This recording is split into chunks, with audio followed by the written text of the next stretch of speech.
Alright, hi guys, I'm Demoy Roberts and I'm going to be doing some organic chemistry, general chemistry review.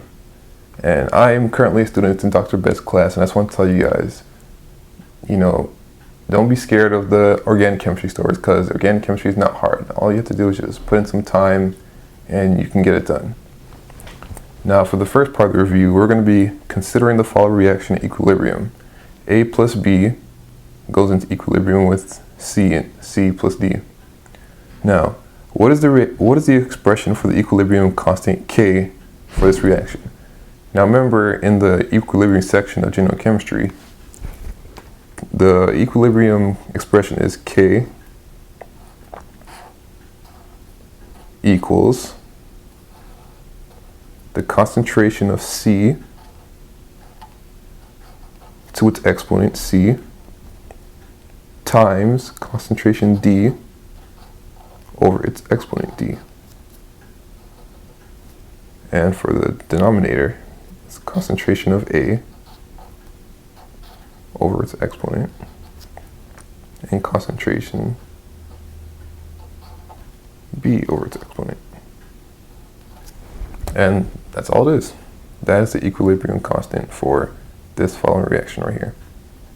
Now, these exponents would be the coefficients. For example, if there was a 2 in front of this A would be a 2. And that's all there is to that part. Now for the second part, let's assume the K for this reaction is 45,000. What does this mean in terms of the reaction?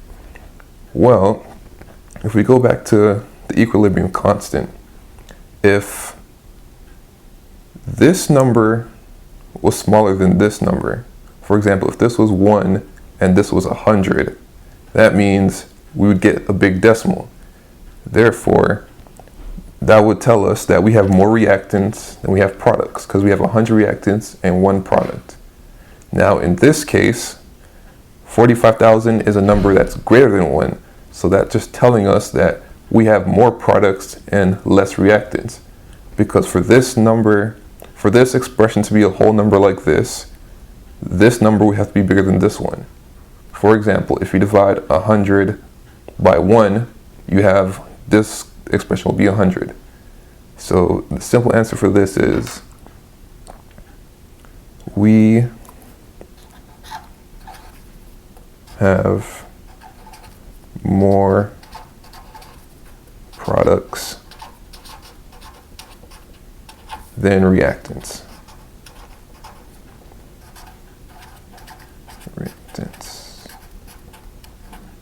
And that's all there is to it for our first problem. Now let's go